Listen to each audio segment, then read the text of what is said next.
आर्के angels का नाम सुनते ही हमारे मन में गुड और होली वाइब्स पैदा हो जाती है, क्योंकि हम आर्के एंजल्स को सेंट्स मानते हैं जिनसे गाइडेंस पाने के लिए हम प्रेयर भी करते हैं। पर आज हम जिस आर्के एंजल्स को डिस्कस करने वाले हैं उसके अंदर एक गुड और होली आर्के एंजल जैसी कोई क्वालिटी नहीं थी, जिसका नाम है Samael the angel of death. तो चलिए बिना कोई देर किए लेट्स गेट स्टार्टेड।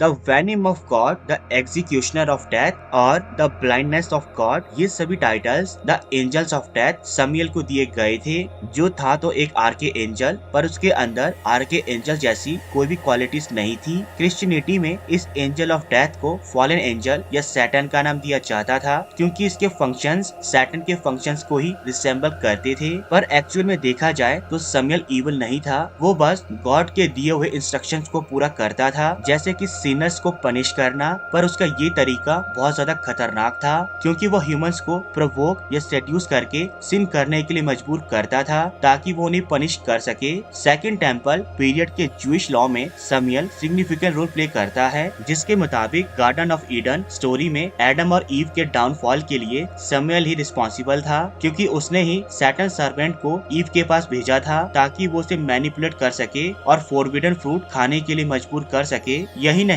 एक और स्टोरी के मुताबिक समियल ने ईव के साथ रिलेशन बनाए और केन को पैदा किया, जो हमें केन के इविल नेचर और गॉड को बिट्रे करने का रीजन समझाता है। समियल को आप चाहे एक गुड एंजल की तरह देखें या फिर इविल, दोनों ही केस में एंजल ऑफ डेथ बहुत ज्यादा अट्रैक्टिव था। उसे सही और गलत से कोई मतलब नहीं था, वो सिर्फ एक चीज जानता था, गॉड के ऑर्डर्स को फुलफिल करना। फिर उसके लिए वो जान दे भी सकता था और ले भी। समियल को डीमोनेस लिलिथ का लवर या हस्बैंड भी माना जाता है, जिसने लिलिथ के साथ बहुत सारे हाइब्रिड चिल्ड्रन को जन्म दिया, जैसे कि एड्रियल, डायबोलोस, बैफोमेट और सेरियल, जिसे स्वॉर्ड ऑफ समियल के नाम से भी जाना जाता था। पर गॉड्स इस बात से डरते थे कि कहीं समियल और लिलिथ मिलकर इस पूरी दुनिया को अपने इवल चाइल्ड की इवलनेस से ना भर दे, इसलिए उन्होंने एंजल ऑफ डेथ समियल को नापुंसक बना दिया। वो समियल ही था जिसने इजराइलिट्स आइडोलेट्री यानी मूर्ति पूजा के लिए पनिश किया, जिस कारण वो इजिप्ट और मोसिस में चले गए। देखा जाए तो समियल का एंजेलिक पर्पस ह्यूमैनिटी के नेचर को टेस्ट करना था, ताकि वो गॉड के काम को आसान कर सके, क्योंकि वो ह्यूमैनिटी का डिस्ट्रॉयर था, जो बिना किसी क्वेश्चन या जजमेंट के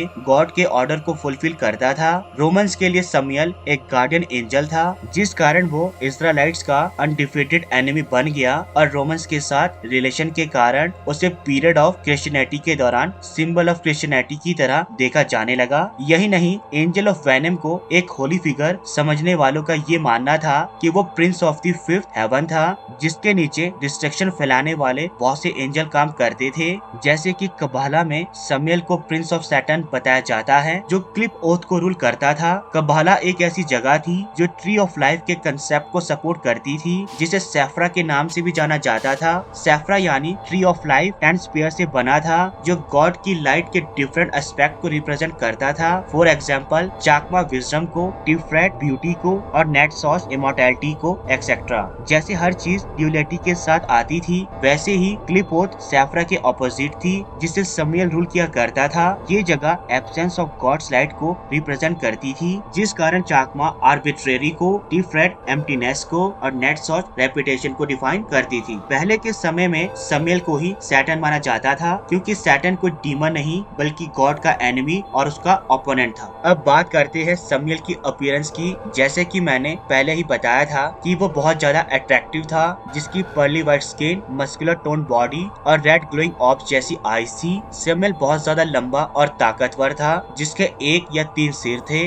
जिनके ऊपर 2 काले सिंग थे। समियल को एक्यूजर, सेड्यूसर और डिस्ट्रॉयर जैसे टाइटल्स उसके फ्लर्टी और वन नाइट स्टैंड वाले नेचर के कारण ही दिए गए। उसे लड़ना और मल्टीपल पीपल के साथ सेक्सुअल रिलेशन बनाना पसंद था। था, फिर वो चाहे मेल हो या फीमेल, यहाँ तक कि सुपरनैचुरल एंटिटीज के साथ भी वो बहुत ज्यादा क्रूल था, जिसके मन में किसी के लिए भी एम्पैथी नहीं थी। वो हार्टलेस था, जो सभी को टॉयज की तरह यूज करता था और फेंक देता था। उसके इसी डार्क, सीरियस और डिस्ट्रक्टिव साइड्स के कारण ही सिर्फ ह्यूमंस ही नहीं बल्कि सुपरनैचुरल एंटिटीज भी उसे डरती थी। अपने सैडिस्टिक नेचर के कारण वो लोगों को टॉर्चर करना पसंद करता था। उसकी आईज उसके अंदर ही इवलनेस, मलेशियसनेस और कोल्डनेस को दिखाती थी, जिससे उसके सभी फेलो कंपेनियंस नोन थे। सैमुअल अपनी लाइफ में दो ही लोगों की तरफ केयरिंग बिहेवियर रखता था, अपनी वाइफ लिलिथ क्योंकि वो भी वीक नहीं थी, और अपनी डॉटर अलेक्जेंड्रा के लिए क्योंकि वो उसकी फेवरेट थी। सभी आर्के एंजल्स की तरह सैमुअल के पास भी अपना वेपन था,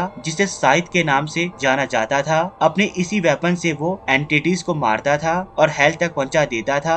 ऐसा माना जाता था कि सैमुअल के पास हीलिंग पावर भी थी, वो लोगों को पनिश करके उनके कर्मास को क्लेंस कर सकता था। पर हेवन से निकाले जाने के बाद वो भी बाकी एंजल्स की तरह डीमन एंजल बन गया, जो पूरी तरह से इविल हो गया। हैरानी की बात तो ये थी कि हेल में रहते हुए भी सैमुअल अपने गॉड के लिए पूरी तरह से लॉयल था, जो उनके दिए हुए ऑर्डर्स को कभी भी नहीं टालता था। सैमुअल का first mention other religious angels के साथ द बुक ऑफ इनोक में मिलता है, जहाँ इसे 7 रियान का होस्ट बताया जाता है। इतना ही नहीं, ग्रीक एपोकलिप्स ऑफ ब्रूक के मुताबिक एंजल ऑफ वेनम सैमुअल एक सिग्निफिकेंट डोमिनेंट इवल फिगर था, जो गार्डन ऑफ ईडन में ट्री ऑफ नॉलेज को लगाने के लिए रिस्पॉन्सिबल था, क्योंकि वो जानता था कि मैनकाइंड को इस ट्री के फ्रूट्स को खाने पर मनाही थी।